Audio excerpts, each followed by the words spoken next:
जय हिंद दोस्तों। ए to be to study की यूट्यूब चैनल में आप सभी का हार्दिक स्वागत है। दोस्तों आज की वीडियो में हम पढ़ने वाले हैं केमिस्ट्री का एक नया चैप्टर जिसका नाम है थर्ड ए और फोर्थ ए समूह के तत्व यानी elements of third A and fourth A group. चलिए देख लेते हैं क्या पढ़ना है। दोस्तों ये आप देख रहे हैं पीरियोडिक टेबल और इसमें पढ़ना है हमें थर्ड ए और फोर्थ ए एलिमेंट्स को। ठीक है, तो यहाँ पे अगर हम जूम करके दिखाएं आपको तो ये आ गया आपका थर्ड ए और ये आपका हो गया फोर्थ ए।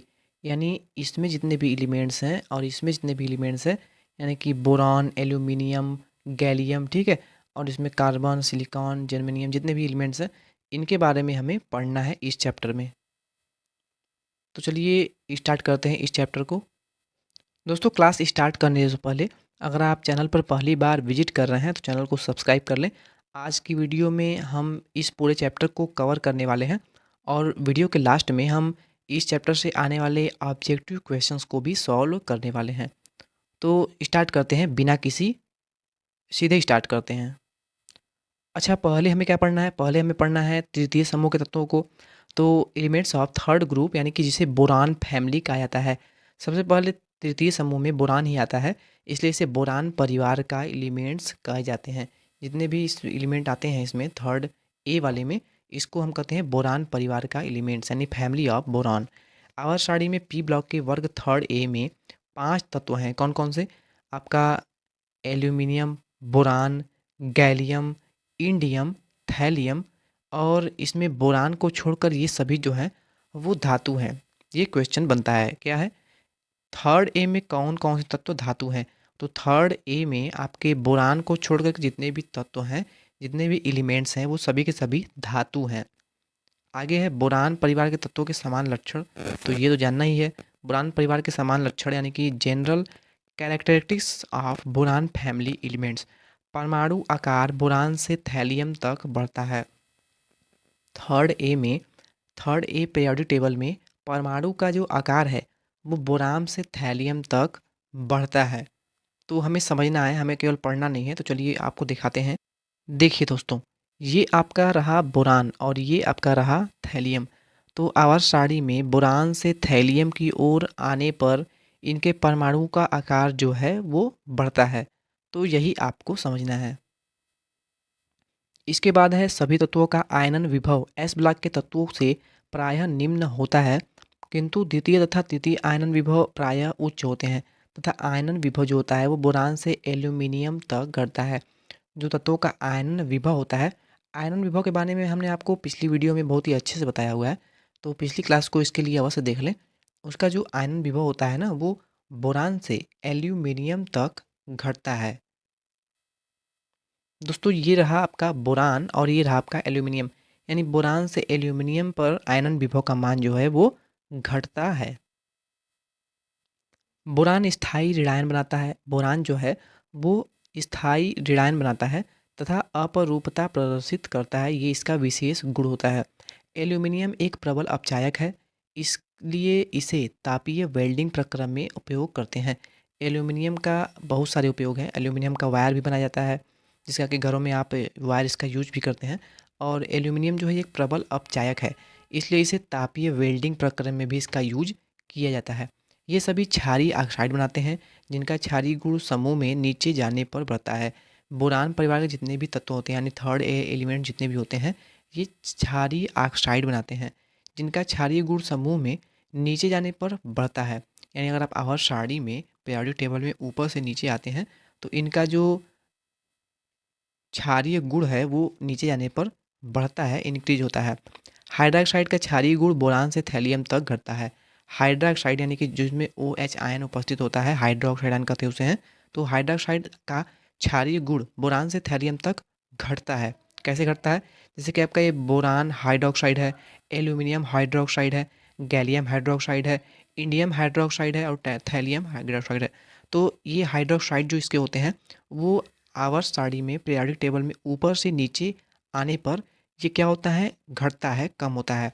यानी अगर आपका जो बोरान है वो प्रबल अम्लीय है, OH है, और इसके बाद एल्यूमिनियम जो है उससे कम होगा और क्षारीय क्षारीय होते जाएंगे धीरे धीरे, और ये सबसे उच्च क्षारीय हो जाएंगे थैलियम जो है, सबसे नीचे है, इसलिए जो सबसे उच्च क्षारीय होगा, क्षारीय होगा। अच्छा, अगला जो पॉइंट है वो है क्षारीय धातुओं की तरह थैलियम को केरोसिन यानी कि जिसे मिट्टी का तेल कहते हैं, सीएनजी, ग्लिसरीन, वैसलीन में वायु मुक्त डिब्बों में रखा जाता है। जो आपका क्षारीय धातु होते हैं ना, जैसे कि थालियम तो आपका सबसे अधिक क्षारीय हो गया, तो इनको क्या कहते हैं, इसको केरोसिन या फिर ग्लिसरान या फिर वैसलीन में वायु मुक्त डिब्बों में रखा जाता है, जहाँ की वायु न पहुँच सके। एल्यूमिनियम स्वसंयोजित तथा विद्युत संयोजित दोनों प्रकार के यौगिक बनाता है, ये भी आपको पता होनी चाहिए। दोस्तों, बोरान के कुछ प्रमुख खनिज हैं जो कि आपको जानना आवश्यक है। बोरान के खनिज जो कि कोई बोरेक्स होता है, इसका सूत्र आप यहाँ पे याद कर लीजिएगा। बोरिक अम्ल, बैरासाइट, कोलेमानाइट, बोरा कैल्साइट, बोरान के हाइड्रॉक्साइड को बोरेन कहते हैं। बोरान का जो हाइड्रॉक्साइड होता है ना, उसे बोरन कहते हैं। यानी अगर आपको BOH कहीं दिख जाए तो इसे हम बोरेन कहते हैं। जैसे कि B2H6, B4H10, boron try halide Lewis अम्ल होते हैं। जो बोरान ट्राई हैलाइड होते हैं उसे लुईस अम्ल कहते हैं। दोस्तों, ये आप याद कर लीजिएगा, इसके जो जितने भी खनिज हैं, क्योंकि आपको यहाँ पे 4 खनिज दे देंगे। आपको बैरासाइट दे देगा, आपको दे देगा एल्यूमिनियम दे देगा, आपको क्यूपराइट दे देगा, आपको टिनोकाइट दे देगा। क्यूपराइट के भी कुछ कॉपर के अयस्क दे देंगे। तो आपको इसमें बताना होगा कि कौन सा बोरिस का खनिज है। तो आपको ये याद रहेंगे तभी आप उस क्वेश्चन को सॉल्व कर पाएंगे। अच्छा, आगे है आपका बोरेक्स। बोरेक्स को सुहागा या टिंकल भी कहा जाता है। ये आपका काफ़ी इंपॉर्टेंट है। बोरेक्स जो है ना, इसे हम सुहागा या फिर टिंकल भी कहा जाता है। बोरेक्स का सूत्र हमेशा पूछता है एग्जाम में है। तो दोस्तों, ये रहा आपके बोरेक्स का सूत्र, जैसे कि सुहागा या फिर टिंकल कहा जाता है। तो इसका जो सूत्र है ना, ये आपको याद होना चाहिए। बोरेक्स का सूत्र एग्जाम में बहुत बार पूछा गया है। अच्छा, इसका रासायनिक नाम क्या होता है, तो सोडियम टेट्रा बोरेट डेकाहाइड्रेट होता है। बोरेक्स का जलीय विलयन क्षारीय होता है। गुणात्मक विश्लेषण में बोरेक्स का उपयोग बोरेक्स बीड परीक्षण में किया जाता है। बोरेक्स का उपयोग कहाँ किया जाता है, तो बोरेक्स का उपयोग बोरेक्स बीड परीक्षण में किया जाता है। ये पॉइंट आपको याद होना चाहिए। बोरेक्स का परीक्षण जो है वो बोरेक्स बीड कहलाता है, और बोरेक्स का जो उपयोग है वो बोरेक्स बीड परीक्षण में किया जाता है। बोरेक्स बेड पीएच परीक्षण का ये आपका समीकरण है, ये आपका रिएक्शन दिया हुआ है। तो रिएक्शन तो एग्जाम में नहीं पूछता है, बस आपको इसका जो सूत्र है ना, ये Na2BO4O7 इंटू 10H2O, ये आपको याद करना होगा। तो एक काम करिए आप, ये जो सूत्र इसका है ना, इसको स्क्रीनशॉट लीजिए, और स्क्रीनशॉट लेके इसी का आप वॉलपेपर अभी लगा लीजिए अपने फ़ोन में। अपने अपने फ़ोन में इसका वॉलपेपर लगा लीजिए। आप जब भी फ़ोन अपना यूज़ करेंगे, जब भी खोलेंगे, तो आपको ये सूत्र इसका दिखेगा और आपको 100% याद हो जाएगा। ये बहुत ही अच्छी तरकीब है किसी भी फार्मूले को, किसी भी चीज़ को याद करने का। बोरान परिवार में दूसरा जो एलिमेंट है वो एल्यूमिनियम है। इसे प्रकृति में उभयधर्मी होता है। एल्यूमिनियम प्रकृति में उभयधर्मी होता है, और आप सभी जानते हैं कि एल्यूमिनियम का उपयोग मिश्र धातु प्रयोग में होता है, मिश्र धातु बनाने में होता है, जैसे कि एल्यूमिनियम ब्रांज, मैग्नीशियम आदि। ठीक है, और एल्यूमिनियम का वायर भी बनाया जाता है।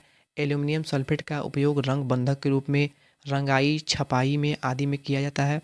एल्यूमिनियम पृथ्वी की सतह पर सबसे अधिक पाई जाने वाली धातु है। ये पॉइंट आपको याद करना है। एल्यूमिनियम जो है, इसका पृथ्वी पर सबसे अधिक मात्रा में पाया जाता है। एल्यूमिनियम क्लोराइड एक प्रबल लुईस अम्ल है। फिडल क्राफ्ट अभिक्रिया का महत्वपूर्ण उत्प्रेरक AlCl3 के रूप में संरचना बनाता है। जो आपका एल्यूमिनियम है, इसकी एक बहुत बड़ी, बहुत ही फेमस अभिक्रिया है, जिसे कि फ्रीडल क्राफ्ट अभिक्रिया यानी फ्रीडल क्राफ्ट रिएक्शन कहा जाता है। फिटकरी यानी पोटास एलम समान घंघटक एवं गुणों वाले सभी द्विक सल्फेट एलम कहलाते हैं। यहाँ पे आपको केवल फिटकरी का जो सूत्र है ना, वो याद होना चाहिए। आप कहेंगे कि सर फिटकरी का जो सूत्र होता है वो तो सभी को याद होगा, किसको याद नहीं होगा। पर ऐसे आसान क्वेश्चन भी एग्जाम में कभी कभी पूछ लेते हैं, और ऐसा नहीं है कि सभी को याद ही होता है। बहुत से ऐसे छात्र होते हैं जिनको कि सूत्र या इसका याद नहीं होता है। आपको पोटास एलम के साथ साथ, यानी साधारण फिटकरी के साथ साथ, chrome alum, sodium alum, ammonium alum, ferric ammonium alum, इन सभी का सूत्र याद होना चाहिए। क्योंकि अब एग्ज़ाम जो है वो कंपटीशन के हिसाब से काफ़ी हार्ड होता है एग्ज़ाम, और दिन पर दिन कंपटीशन भी हाई है। तो एल्यूमिनियम का सूत्र तो सभी को याद है, फुटकरी का सूत्र सबको याद है। तो आपको हो सकता है कि ये सब पूछ सकता है। यह पिछले एग्ज़ाम में पूछा गया था फेरिक अमोनियम एलम का फार्मूला। तो ये तो बहुत से छात्रों ने गलती किया था क्योंकि याद ही नहीं था उन्हें। तो आप इसे ज़रूर याद कर लीजिएगा, आपको ये गलती नहीं दोहरानी है। इन सभी का उपयोग क्या होता है? तो potash alum, chrome alum, sodium alum, ammonium alum, ferric ammonium alum, इन सभी का उपयोग जो है वो रंगाई में, रंग ब्याथक स्थापक के रूप में, चमड़े के शोधन में, जल शोधन में, रक्त स्तंभक के रूप में किया जाता है। दोस्तों बोरान के बाद अब हम देखेंगे कार्बन परिवार के तत्व यानी कि चतुर्थ समूह के तत्व, एलिमेंट्स ऑफ फोर्थ ग्रुप यानी कि जिसे कार्बन फैमिली के नाम से जाना जाता है। आवर सारणी में पी ब्लॉक के वर्ग फोर्थ ए में 5 तत्व हैं जिनमें कि कार्बन, सिलिकॉन, जर्मेनियम, टिन जिसे कि SN से डिनोट करते हैं तथा लेड Pb। इन सभी तत्वों के p उपकोष में 2 इलेक्ट्रॉन अयुग्मित होते हैं, इसलिए ये सभी तत्व अणुचुंबकीय गुण प्रदर्शित करते हैं। जो फोर्थ ए एलिमेंट्स के तत्व होते हैं वो अणुचुंबकीय गुण प्रदर्शित करते हैं। समूह के सभी तत्व सहसंयोजक हाइलाइट कराते हैं। कार्बन के 2 क्रिस्टलीय अपरूप हैं, ये आपको पता होना चाहिए। कार्बन के कितने अपर रूप हैं? तो कार्बन के 2 अपर रूप हैं, जिसमें कि एक आपका हीरा है और एक है आपका ग्रेफाइट। कार्बन के 2 क्रिस्टलीय अपरूप हैं, कार्बन के 2 क्रिस्टलीय अपरूप हैं, जिसमें से एक आपका हीरा है और एक आपका ग्रेफाइट है। हीरा के बारे में कुछ जान लेते हैं, यानी डायमंड। यह कठोर तथा कार्बन का शुद्ध रूप है। हीरा जो है वो कार्बन का शुद्ध रूप है, सबसे कठोर शुद्ध रूप है, और यह विद्युत का कुचालक होता है। हीरा जो होता है इससे विद्युत का चालन इसमें नहीं होता है, ये विद्युत का कुचालक होता है, यानी ये आपका कंडक्टर के रूप में कार्य नहीं कर सकता।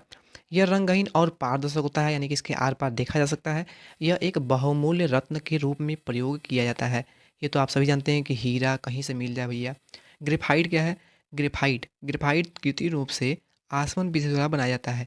ग्रेफाइट जो बैटरी होता है, आपने अपने टार्च वगैरह में देखा होगा, तो जो बैटरी होता है अगर आपने कभी उसको खोलेंगे ना तो उसके बीच में एक पतली सी डंडी की तरह दिखता है काला सा, तो वही आपका ग्रेफाइट होता है। ये जो होता है ये विद्युत का चालक होता है, बहुत ही अच्छा चालक माना जाता है। ग्रेफाइट कृत्रिम रूप से आसवन विधि द्वारा बनाया जाता है। और आपने अपने पेंसिल में भी देखा होगा, पेंसिल जो होते हैं जिससे आप पेंसिल से लिखते हैं, तो उसका जो जिससे आप लिखते हैं जिसका नोक होता है ना, वो पेंसिल जो होता है वो ग्रेफाइट का ही बना होता है। ग्रेफाइट नाभिकीय इलेक्ट्रॉन में मंदक के रूप में प्रयोग किया जाता है। ग्रेफाइट जो होता है वो काफ़ी कोमल होता है। कोमल कहने का मतलब ये हुआ कि बहुत ही मुलायम होता है, इसीलिए इसका यूज मंदक के रूप में होता है। आगे है आपका कोयला यानी कि कोल। दोस्तों इसको आप अभी स्क्रीनशॉट लीजिए, क्योंकि अगर आपको ये याद हो गया ना तो आपके 4 नंबर जो है वो फिक्स हैं, क्योंकि इससे एक जो है वो पूछता है। कोयला जो है ईंधन के रूप में यूज होता है, तो ये आप सभी जानते हैं। आपको कोयले के प्रकार बता दें तो कोयले के कुल आपके 4 प्रकार हैं, और इसमें क्वेश्चन कैसे बनता है, आपको पूछेगा कि ब्यूटेमिन्स कोयले में कार्बन की प्रतिशतता कितनी होती है, लिग्नाइट कोयले में कार्बन की प्रतिशतता कितनी होती है, एंथ्रासाइड में कार्बन की प्रतिशतता कितनी होती है। तो ये आपको पूछता है, और इसके साथ साथ ये भी पूछता है कि सबसे अच्छा कोयला कौन सा माना जाता है। तो जिसमें कार्बन की प्रतिशतता सबसे अधिक होगी वो सबसे अच्छा माना जाता है। तो यहाँ पे आपका पीट जो है इसमें 60% कार्बन पाया जाता है। लिग्नाइट कोयले में 70% कार्बन पाया जाता है। बिटुपिन्स में 78 से 83% कार्बन, और एंथ्रोसाइट में 90% कार्बन पाया जाता है। सबसे अच्छा जो हुआ वो आपका एंथ्रोसाइट कोयला होता है, और ये काफ़ी कॉस्टली यानी काफ़ी महंगा भी मिलता है। तो इससे आपके एक क्वेश्चन बनते हैं, कोयला जो है वो कार्बन का अक्रिस्टलीय रूप है। हमने हीरा और ग्रेफाइट के बारे में पढ़ा था, हीरा और ग्रेफाइट के बारे में पढ़ा था।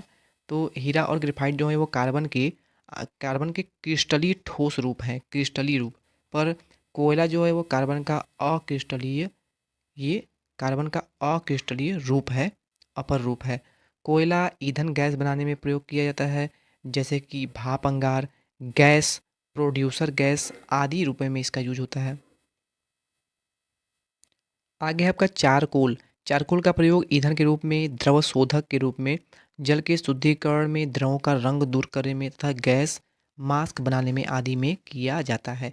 चारकोल जो है इसका यूज, आपने चीनी का नाम सुना होगा, चीनी का नाम सुना है आपने? चीनी जो आपने खाते हैं, मीठा मीठा लगता है। तो चीनी जो है इसका जो कलर होता है ना, ये अगर शुद्ध रूप में जो चीनी होता है वो आपका, इसका कलर जो होता है वाइट नहीं होता है। तो इससे इसके शोधक शोधक किया जाता है, इसका शोषण किया जाता है। तो शोधन करके चारकोल के माध्यम से ही जंतु चारकोल होता है कि क्या होता है, जंतु चारकोल द्वारा शोधन किया जाता है। जंतु चारकोल द्वारा शोधन करके ही चीनी का जो कलर होता है वो आपको वाइट मिलता है। सफ़ेद जो होता है चीनी ना, वो जंतु चारकोल के कारण ही होता है, अन्यथा ये आपका मटमैला कलर का होता है। कार्बन डाइऑक्साइड के बारे में पढ़ लेते हैं कुछ। कार्बन डाइऑक्साइड CO2, तो आयतन के अनुसार वायु में 0.003% लगभग कार्बन डाइऑक्साइड की उपस्थिति होती है।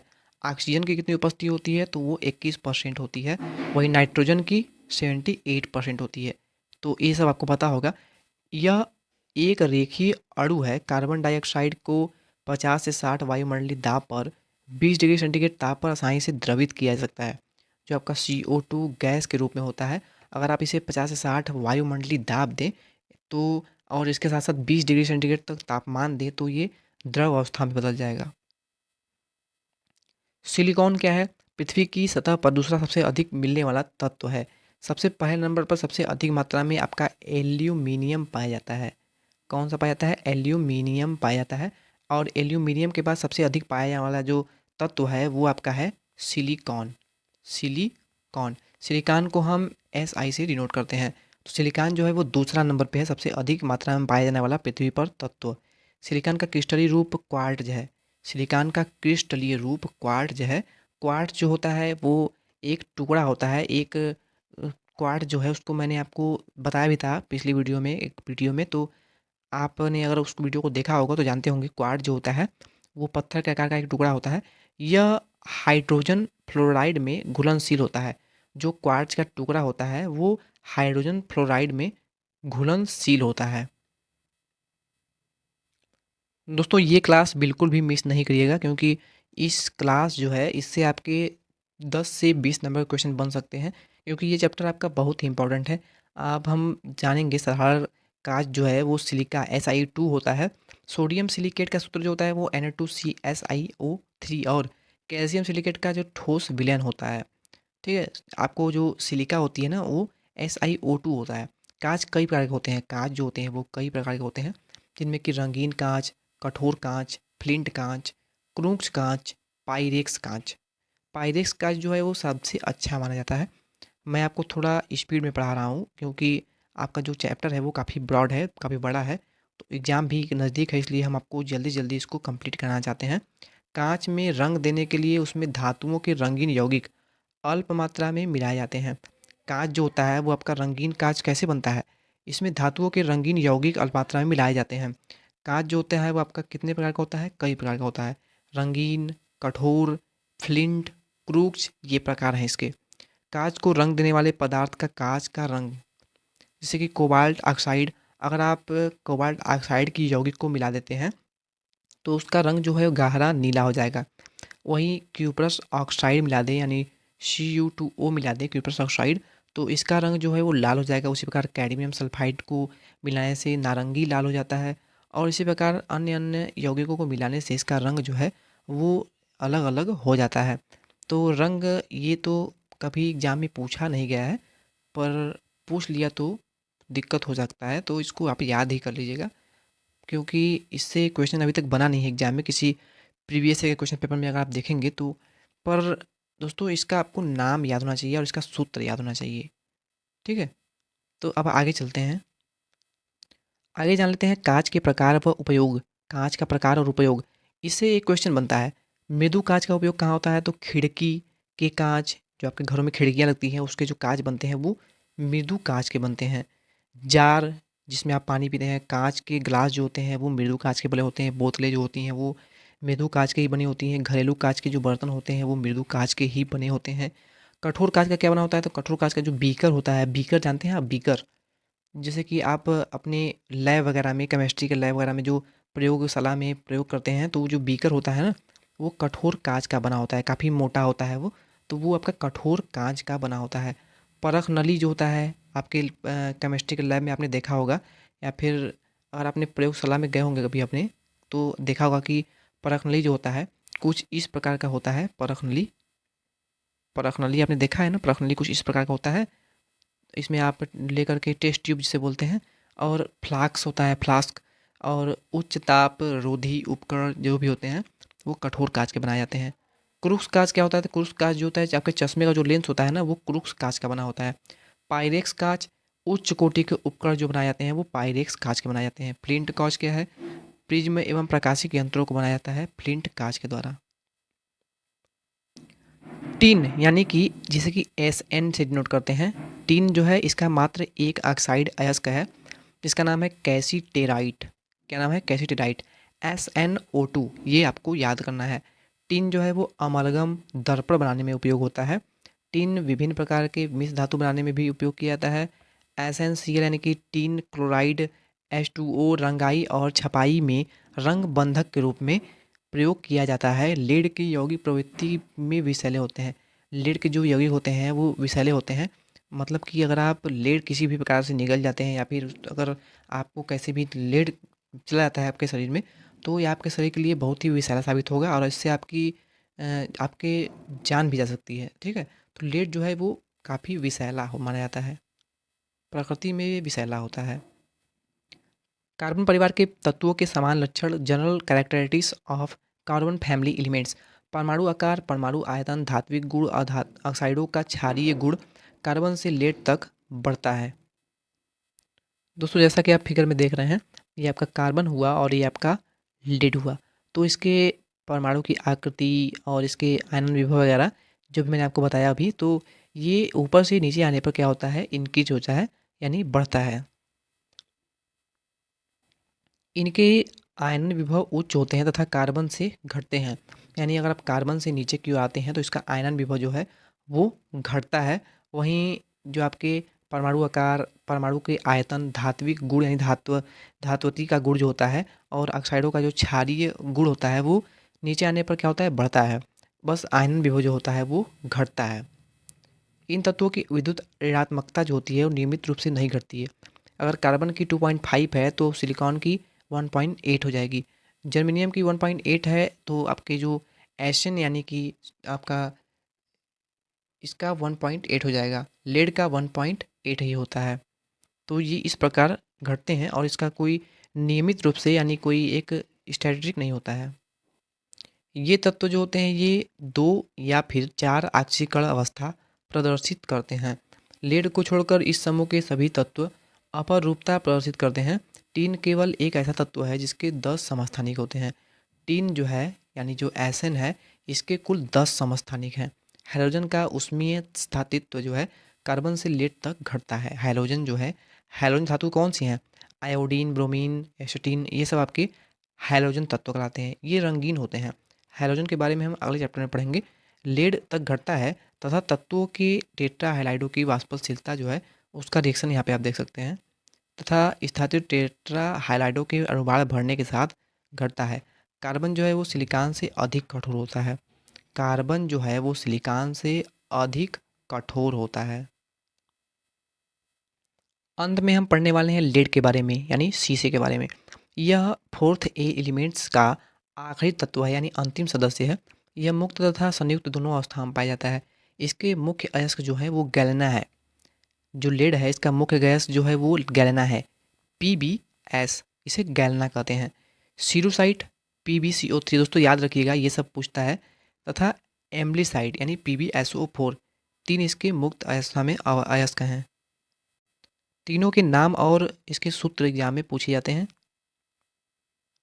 साधारणतः लेड जो है इसका निष्कर्षण गैलेना से यानी कि PbS से ही किया जाता है। PbS से ही इसका निष्कर्षण होता है। इसके लिए अयस्क का सांद्रण झाग प्लवन विधि द्वारा किया जाता है। झाग प्लवन विधि आपने पढ़ा होगा इंटरमीडिएट में। सांद्रित अयस्क के वायु अपचयन या कार्बन अपचयन द्वारा लेड प्राप्त किया जाता है। झाग फेन प्लवन विधि में क्या होता है? इसमें ताड़ या तारपीन का तेल मिला करके इसमें झाग प्लवन विधि द्वारा इसका सांद्रण किया जाता है। तो झाग प्लवन विधि ये जो है इसके सांद्रण की मुख्य विधि मानी जाती है।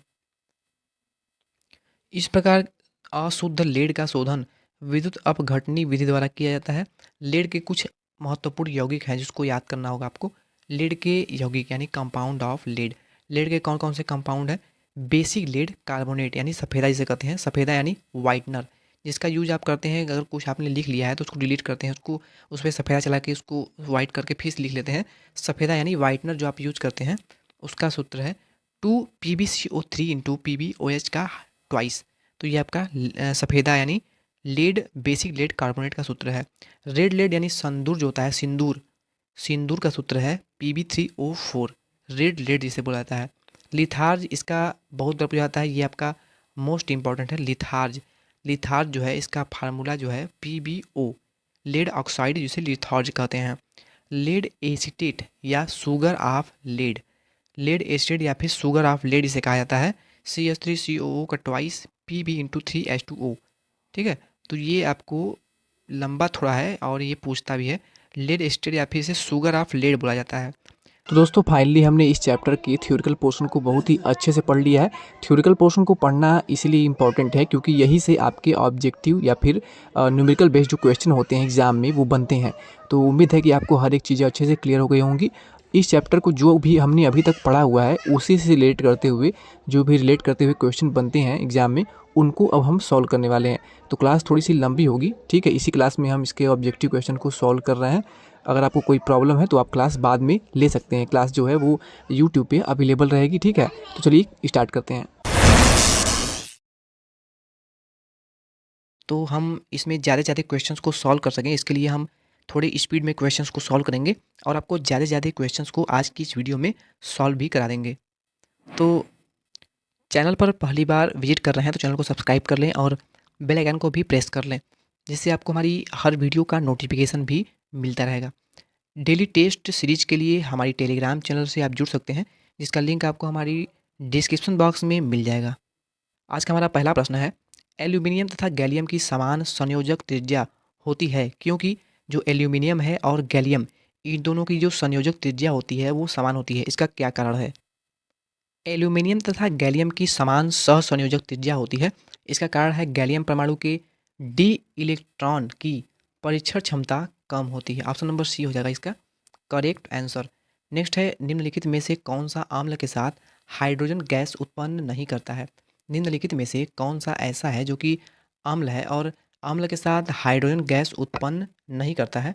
तो काफ़ी इंपॉर्टेंट क्वेश्चन है दोस्तों। बोरान जो है ये अम्ल के साथ क्रिया करने पर हाइड्रोजन गैस नहीं देता है। ऑप्शन नंबर बी हो जाएगा इसका करेक्ट आंसर। तीसरा क्वेश्चन हमारा है, निम्न में से कौन से यौगिक में केला बंध पाया जाता है, जिसे बनाना बॉन्ड बोला जाता है? तो जो बनाना बॉन्ड है यानी जिसे केला बॉन्ड भी बोला जाता है, ये आपका B2S6 में पाया जाता है। ऑप्शन नंबर ए हो जाएगा इसका करेक्ट। BF3 लुईस अम्ल का उदाहरण है क्योंकि यह होता है। BF3 जो है ये लुईस अम्ल का उदाहरण है क्योंकि यह होता है। तो दोस्तों इसका कारण है इलेक्ट्रॉन स्नेही। BF3 जो है ये आपका इलेक्ट्रॉन स्नेही अभिकर्मक होता है, तो इसीलिए लुईस अम्ल का उदाहरण इसे माना जाता है। ऑप्शन नंबर बी हो जाएगा इसका करेक्ट आंसर। दोस्तों मैं आपको केवल क्वेश्चन बहुत ही स्पीड में करा रहा हूँ क्योंकि हमने थ्योरी में आपको बहुत ही अच्छे सब कुछ पढ़ा दिया है, तो हमें ज़्यादा से ज़्यादा क्वेश्चन को सॉल्व करना है, इसलिए हम आपको तेज़ी से क्वेश्चन को कराते हुए चल रहे हैं। नेक्स्ट क्वेश्चन हमारा पाँचवा है, निम्न में से कौन सा गर्म करने पर ऊर्ध्वपातित होता है?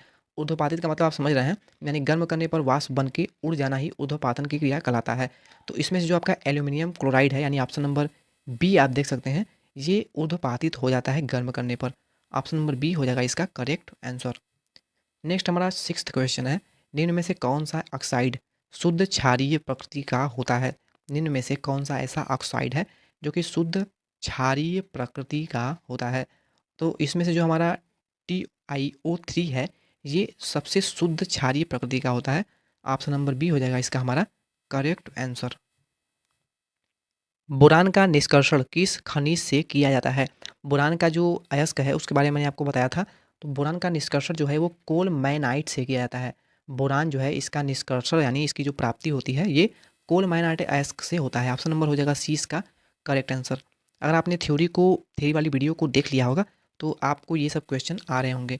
समान फिटकरी का सूत्र क्या होता है? तो बहुत ही आसान है, समान फिटकरी का सूत्र ये आप सभी जानते हैं। फिटकरी के साथ साथ आपको मैंने और भी बहुत सारे सूत्र बताए थे, तो वो सब आपको याद होने चाहिए। जिनमें से कौन सा पदार्थ विषक्रामक के रूप में काम आता है? तो बोरिक अम्ल जो है वे विषक्रामक के रूप में याद करता है, ये बहुत ही विषाक्त होता है। ऑप्शन नंबर ए हो जाएगा इसका करेक्ट आंसर। फिटकरियों में पाई जाती है, फिटकरी जो है इसमें क्या पाई जाती है? फिटकरी जो होती है इसमें क्या पाई जाती है? तो फिटकरी यानी पोटास एलम जिसे कहा जाता है, तो इसमें क्या पाया जाता है, इसमें एक सहसंयोजी बंध एवं दूसरी त्रिसंयोजी धातु पाई जाती है। ऑप्शन नंबर सी हो जाएगा इसका हमारा राइट आंसर। 11वां प्रश्न है BCl3 के जलीय विलयन की प्रकृति कैसी होती है। BCl3 यानी बोरान क्लोराइड के जलीय विलयन की प्रकृति कैसी होती है।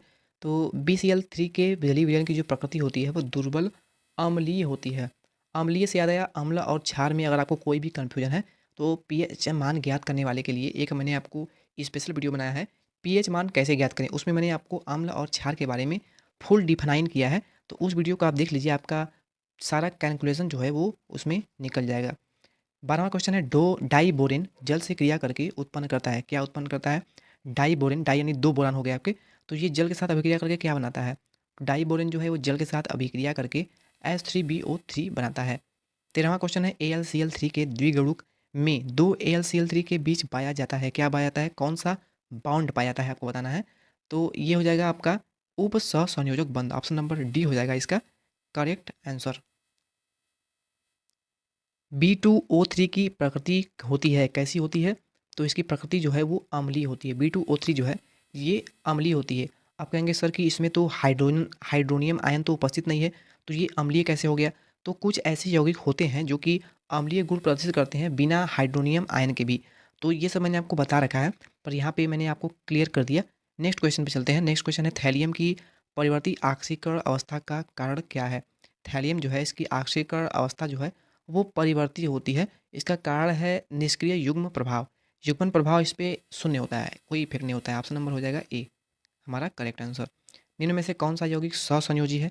16वां क्वेश्चन में बताना है आपको कि कौन सा यौगिक जो है वो सहसंयोजी है। तो दोस्तों एल्यूमिनियम क्लोराइड जो है वो सहसंयोजी यौगिक है। ऑप्शन नंबर हो जाएगा सी हमारा करेक्ट आंसर। इस प्रश्न को हमने ऊपर अभी किया था। नेक्स्ट है हमारा निम्न में से कौन सा तत्व निष्क्रिय युग्म का प्रभाव दर्शाता है? तो टाइटेनियम जो है ये निष्क्रिय युग्मन प्रभाव को दर्शाता है। ऑप्शन नंबर सी हो जाएगा हमारा इसका करेक्ट आंसर। AlCl3 यानी एल्यूमिनियम क्लोराइड द्विगुणित के रूप में प्राप्त होता है, क्योंकि इसमें पी कक्षक जो है वो अपूर्ण होता है। इसमें पी कक्षक जो है इसमें इसका अभाव होता है। यही कारण होता है कि एल्यूमिनियम क्लोराइड जो है वो द्विगुणित के रूप में प्राप्त होता है।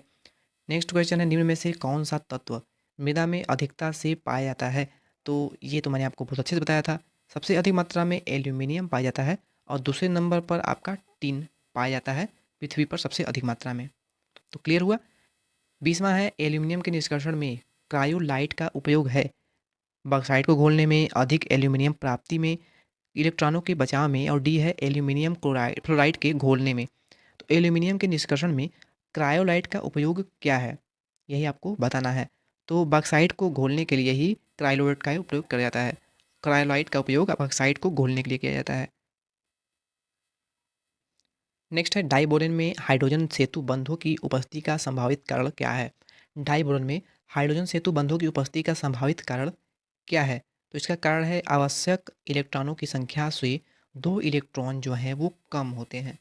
ऑप्शन नंबर सी हमारा होगा इसका करेक्ट आंसर। पोटास एलम जल में आयनित होकर देता है, क्या देता है? तो पोटास एलम जो है वो जल में घुलित होकर तीन प्रकार के आयन देता है। ऑप्शन नंबर हो जाएगा सी हमारा करेक्ट आंसर। +1 ऑक्सीकरण अवस्था में कौन सा स्थायी यौगिक बनाता है? +1 ऑक्सीकरण अवस्था में कौन सा है जो कि स्थायी यौगिक बनाता है? तो इसमें जो टाइटेनियम है वो ऑक्सीकरण संख्या इसकी एक होती है +1, और ये अस्थायी अवस्था बनाता है, अस्थायी यौगिक बनाता है। नेक्स्ट है एल्यूमिनियम हाइड्रॉक्साइड यहाँ पे है, और AlOH का ट्वाइस NaOH यानी सोडा लाइम जिसे बोला जाता है। दोस्तों ध्यान दीजिएगा, ये जो NaOH है ना इसे आप सोडियम हाइड्रॉक्साइड बोलेंगे, पर इसे सोडा लाइम के नाम से भी जाना जाता है। ये आपको याद रखना है। NaOH जो है इसको सोडा लाइम के नाम से भी जाना जाता है। विलयन में विलय है क्योंकि इस जो विलयन है, इस विलयन में विलय है, इसका कारण क्या है? तो इसका कारण है सोडियम मेटा एल्यूमिनेट बनाता है। सोडियम मेटा एल्यूमिनेट बनाता है। ऑप्शन नंबर बी हो जाएगा इसका करेक्ट आंसर। कांच पर जमने के बाद एल्यूमिनियम की वाष्प दर्पण का कार्य करती है, क्योंकि यह वायु में मलिन नहीं होता है। यहाँ पे हो जाएगा ऑप्शन नंबर डी हमारा करेक्ट आंसर। त्रिकेंद्रीय इलेक्ट्रॉन युग्म बंद होता है, किस में होता है? त्रिकेंद्रीय इलेक्ट्रॉन युग्म बंद जो होता है वो किस में होता है? तो वो होता है B2H6 में। हो जाएगा ऑप्शन नंबर सी इसका करेक्ट आंसर। आर्थोबोरिक अम्ल को लाल गर्म करने पर क्या बनता है? आर्थोबोरिक अम्ल जो है इसको लाल गर्म करने पर क्या बनता है? तो बनता है boric anhydride. Option number D हो जाएगा यहाँ पे करेक्ट आंसर। ये क्वेश्चन काफ़ी मोस्ट इंपॉर्टेंट है। एल्यूमिनियम क्लोराइड के निर्माण में बहुत सारी ऊष्मा उत्पन्न होती है। इसका कारण इस कारण इसका उपयोग क्या है? एल्यूमिनियम क्लोराइड जो है वो बहुत सारी ऊष्मा उत्पन्न करती है। इस कारण का उपयोग क्या है? ये आपको बताना है। तो इस कारण का उपयोग हम थर्माइड वेल्डिंग में करते हैं। यहाँ पे आप थर्माइड वेल्डिंग जो है ऑप्शन नंबर डी हो जाएगा इसका करेक्ट आंसर। किस धातु पर प्रतिरक्षी ऑक्साइड परत बन जाती है, स्वतः बन जाती है? किस ऐसी कौन सी धातु है जिस पर कि प्रतिरक्षी ऑक्साइड परत बन जाती है? तो काफ़ी इंपॉर्टेंट क्वेश्चन है ये। दोस्तों एल्यूमिनियम जो है इस पर प्रतिरक्षी ऑक्साइड बन जाती है, इसकी एक परत बन जाती है। ऑप्शन नंबर ए हो जाएगा हमारा इसका करेक्ट आंसर। कोलेमैनाइट की निम्न में से किसके साथ क्रिया करवाने पर बोरेक्स प्राप्त होता है? कोलमैनाइट की निम्न में से किसके साथ क्रिया करवाने पर बोरेक्स यानी जिसे सुहागा कहा जाता है? और मैंने एक आपको और बताया था, क्या बताया था कि बोरेक्स को और किस नाम से जाना जाता है?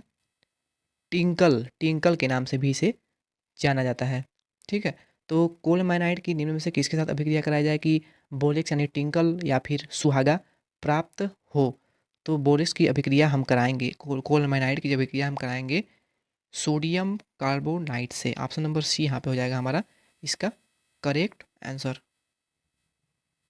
दोस्तों अगला क्वेश्चन है, आपको बताना है कि इन चारों में से सबसे अधिक गलनांक किसका है? तो इसका जो करेक्ट आंसर है वो होगा ऑप्शन नंबर ए, यानी बोरान जो है इसका गलनांक सबसे अधिक है। थर्ड ए समूह के तत्व होते हैं, कैसे होते हैं?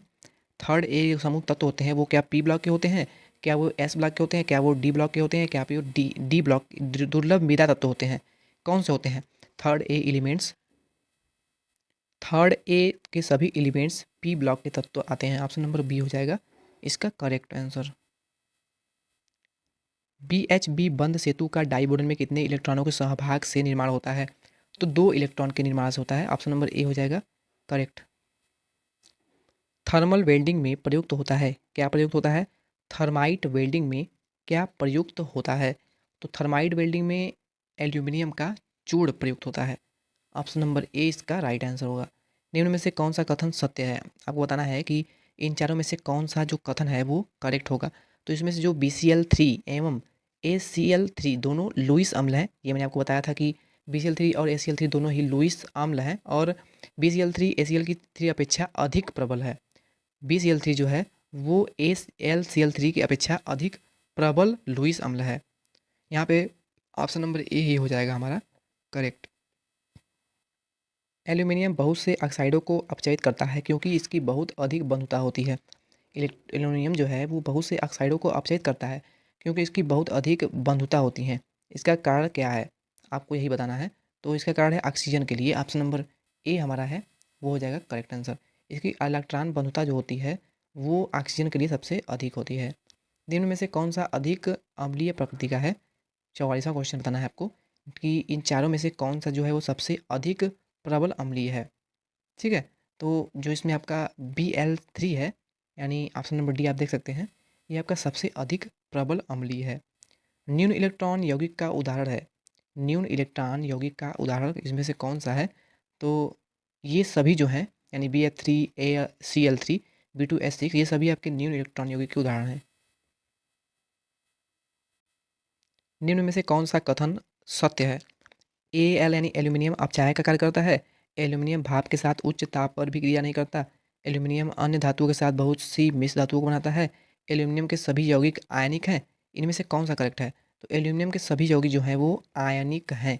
ये मैंने आपको एल्यूमिनियम के बारे में पढ़ाते समय बताया था। हो जाएगा ऑप्शन नंबर डी इसका करेक्ट आंसर। बोरेक्स के जलीय विलयन की प्रकृति कैसी होती है? तो क्षारीय होती है, मैंने आपको कई बार बता दिया है। एल्यूमिनियम की सांद्र नाइट्रिक अणु से क्रिया करवाने पर वह निष्क्रिय हो जाता है क्योंकि एल्यूमिनियम की सांद्र नाइट्रिक अणु से अभिक्रिया कराने पर एल्यूमिनियम जो है वो निष्क्रिय हो जाता है। इसका क्या कारण है? तो इसका कारण है इस पर परिरक्षी ऑक्साइड परत बन जाती है। मैंने आपको बताया था पिछले प्रश्न में, एल्यूमिनियम जो है इस पर स्वतः ही परिरक्षी ऑक्साइड बन जाती है। यही कारण है कि ये सांद्र नाइट्रिक अम्ल से अभिक्रिया करने के बाद निष्क्रिय हो जाता है। आर्थोबोरिक अम्ल की फिसलने की प्रकृति होती है, इसका कारण क्या है? तो इसमें वांडर वाल्स बल पाए जाते हैं। आर्थोबोरिक अम्ल में वांडर वाल्स बल पाए जाते हैं, इसीलिए इसमें फिसलने का गुण होता है। कागज़ पर लेड यानी शीशा के समान चिन्ह बना सकता है, कौन सा बना सकता है? कागज़ पर लेड यानी शीशा के समान चिन्ह बना सकता है, तो वो टाइटेनियम बना सकता है। ऑप्शन नंबर डी हो जाएगा 50वें क्वेश्चन का करेक्ट आंसर। 51वां हमारा है एल्यूमिनियम के किस खनिज में ऑक्सीजन नहीं है? एल्यूमिनियम के किस खनिज में ऑक्सीजन नहीं है? तो क्रायोलाइट जो है इसमें ऑक्सीजन नहीं पाया जाता है। एल्यूमिनियम की क्रियाशीलता आयरन से अधिक है लेकिन आयरन से कम संरक्षित होता है, क्योंकि ये क्वेश्चन बार बार आ रहा है क्योंकि ये इंपॉर्टेंट क्वेश्चन है। एल्यूमिनियम के ऊपर ऑक्सीजन की परक्षी ऑक्साइड बन जाती है, इसी कारण क्या होता है कि इसकी आयरन से कम संरक्षित होता है एल्यूमिनियम। ठीक है, क्योंकि इसके ऊपर ऑक्सीजन की एक परक्षी ऑक्साइड बन जाती है, परत बन जाती है, तो यही कारण है कि ये आयरन से यानी लोहे से कम संरक्षित होता है। धावन सोडा वाले पदार्थों से एल्यूमिनियम के बर्तनों को नहीं धोना चाहिए। ये क्वेश्चन जो है प्रैक्टिकल है। क्या है? धावन सोडा जो है, धावन सोडा का सूत्र क्या होता है? धावन सोडे से धावन सोडा वाले पदार्थों से, कोई भी पदार्थ धावन सोडा जो हो, उससे एल्यूमिनियम के बर्तनों को नहीं धोना चाहिए। क्यों नहीं धोना चाहिए? धावन सोडा जो है वो एल्यूमिनियम से क्रिया करके विलीय एल्यूमिनियम ऑक्साइड बनाता है। धावन सोडा जो है वो एल्यूमिनियम से क्रिया कर लेता है और विलेय एल्यूमिनियम ऑक्साइड बनाता है, इसलिए इसे नहीं धोना चाहिए धावन सोडा को, एल्यूमिनियम के पदार्थों को। निम्न में से कौन सी विधि बॉक्साइट से एल्यूमिनियम के निष्कर्षण में प्रयुक्त होती है? निम्न में से कौन सी विधि है जो कि बॉक्साइट से एल्यूमिनियम के निष्कर्षण में प्रयुक्त होती है? Most important question. विद्युत अवघटनी अपचयन विधि द्वारा बॉक्साइट से एल्यूमिनियम को अलग किया जाता है, निष्कर्षण किया जाता है। ऑप्शन नंबर सी इसका होगा करेक्ट आंसर। रक्त तत्व करने पर बोरेक्स जिस पारदर्शक पदार्थ में बदल जाता है उसका सूत्र क्या होगा? रक्त तत्व करने पर बोरेक्स यानी सुहागा को जिस पारदर्शक पदार्थ में बदल जाता है वह कौन सा है? तो वह है आपका NaBO2 plus B2O3। Option number C होगा इसका करेक्ट आंसर। एल्यूमिनोथर्माइट विधि में एल्यूमिनियम है, क्या है? एल्यूमिनोथर्माइट विधि में एल्यूमिनियम क्या है? तो एल्यूमिनियम थर्माइट विधि में एल्यूमिनियम जो है वो एक अपचायक के रूप में काम करता है, एक प्रबल अपचायक के रूप में काम करता है। निम्नलिखित में से इसमें B2O3 को बोरान में अपचयित कर सकते हैं। निम्नलिखित में से कौन सा इसमें है धातु तत्व जो कि B2O3 को बोरान में अपचयित कर सकता है? ये क्वेश्चन बहुत ही इंपॉर्टेंट है। तो जो आपका मैग्नीशियम है ना, इसमें क्या करते हैं कि B2O3 को बोरान में अपचयित कर सकता है। ऑप्शन नंबर ए जो हमारा है मैग्नीशियम, वो होगा इसका करेक्ट। किस किस धातु का हाइड्रॉक्साइड रंग स्थापक के रूप में प्रयोग करते हैं? तो इसको मैंने आपको चिल्ला चिल्ला कर बताया है कि एल्यूमिनियम जो है इसके हाइड्रॉक्साइड रंग स्थापक के रूप में प्रयोग होते हैं। एल्यूमिनियम हमारा इसका करेक्ट आंसर होगा। नेक्स्ट है एल्यूमिनियम कार्बाइड की जल के साथ क्रिया कराने पर क्या बनता है? एल्यूमिनियम कार्बाइड की जल के साथ क्रिया कराने पर क्या बनता है? दोस्तों एल्यूमिनियम की कार्बाइड के जल के साथ ये क्रिया काफ़ी फेमस है, और ये अभिक्रिया जो है आपने पढ़ा होगा अपने इंटरमीडिएट में कि एल्यूमिनियम कार्बाइड की जल से अभिक्रिया करने पर क्या बनता है। ये रिएक्शन जो है वो बहुत ही इंपॉर्टेंट है, इसलिए ये क्वेश्चन जो है इसको नोट कर लीजिए। मेथेन बनता है। क्या बनता है? मेथेन बनता है। एल्यूमिनियम कार्बाइड की जल से क्रिया कराने पर मेथेन बनता है। ऑप्शन नंबर डी यानी मेथेन हो जाएगा करेक्ट आंसर। मेथेन को कहा जाता है मार्स गैस, CH4 इसका सूत्र होता है। नम वायु में निर्जल AL3 धुआं देता है क्योंकि नम वायु में यानी कि वायु में जब आता होती है तो निर्जल AlCl3 धुआं देता है। क्या कारण है? तो ये जल अवघटन हो जाता है। नमी जब होती है वायु में तो क्या होता है, ये एल्यूमिनियम क्लोराइड जो है ये जल के साथ क्रिया कर लेता है और ये अवघटित हो जाता है। तो यही कारण है कि नम धातु वायु में क्या होता है, ये धुआं देने लगता है। ठीक है, जैसे ही वायु में उपस्थित आर्द्रता से अभिक्रिया करता है वो धुआं देने लगता है। नेक्स्ट क्वेश्चन है यदि बोरेक्स मणिक गर्म अवस्था में ही हरी और ठंडी अवस्था में नीली हो तो वह सूचित करता है, क्या सूचित करता है? मैंने आपको बताया था कि कौन से यौगिक को बोरेक्स में मिलाया जाएगा कि कौन सी कलर को वो प्रदर्शित करेगा। तो अगर बोरेक्स मणिक गर्म करने पर अवस्था में है और हरी और ठंडी अवस्था में नीली हो तो वह क्या सूचित करता है? ठीक है, बोरेक्स जो है ये क्या सूचित करता है? तो वो सूचित करता है कि इसमें कॉपर की उपस्थिति है। कॉपर यानी Cu की इसमें उपस्थिति है, तभी ये ठंडी अवस्था में नीली नीली कलर को प्रदर्शित करता है, यानी ब्लू दिखता है हल्का हल्का। ठीक है दोस्तों, आखिरी के 2 क्वेश्चन बचे हमारे। प्रोड्यूसर गैस के मुख्य अवयव हैं। प्रोड्यूसर गैस के मुख्य अवयव हैं, ये क्वेश्चन मोस्ट इंपॉर्टेंट है। ये क्वेश्चन पिछले प्रीवियस के क्वेश्चन पेपर में पूछा गया है कि प्रोड्यूसर गैस के मुख्य अवयव इनमें से कौन कौन है। तो ये क्वेश्चन जो है वो मोस्ट इंपॉर्टेंट है। इसका जो करेक्ट आंसर है वो है कोबाल्ट और नाइट्रोजन। प्रोड्यूसर गैस का मुख्य अवयव जो है वो कोबाल्ट और नाइट्रोजन होता है। ऑप्शन नंबर सी होगा हमारा इसका बिल्कुल ही करेक्ट आंसर। बोरेक्स मणिका परीक्षण नहीं देते हैं, क्या नहीं देते हैं? बोरेक्स मणिका परीक्षण जो है वो नहीं देते हैं। तो बोरेक्स मणिका परीक्षण जो है वो सोडियम लवण नहीं देते हैं। ऑप्शन नंबर बी हमारा हो जाएगा इसका बिल्कुल ही करेक्ट आंसर। तो दोस्तों ये आखिरी प्रश्न था हमारी आज की वीडियो का। हमने ऑब्जेक्टिव क्वेश्चन में आपको ज़्यादा से ज़्यादा क्वेश्चन को सॉल्व कराया। आप इस वीडियो को 1 से 2 बार देखिए और इसके जितने भी ऑब्जेक्टिव टाइप क्वेश्चन हैं उनको बिल्कुल रट जाइए, क्योंकि इस चैप्टर से आपके 2 से 3 क्वेश्चन बनने वाले हैं, जो कि 4-4 नंबर के हिसाब से आपके करीब 12 से 15 नंबर के क्वेश्चन इस चैप्टर से बनेंगे। और अगर आपने थ्योरी देख लिया है तो आपको और भी अच्छे से सब कुछ क्लियर हो जाएगा। तो आपको वीडियो कैसी लगी?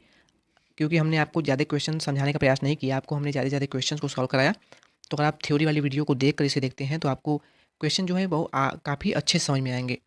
तो आपको मिलते हैं नेक्स्ट चैप्टर में, नेक्स्ट क्लास में। तब तक के लिए धन्यवाद।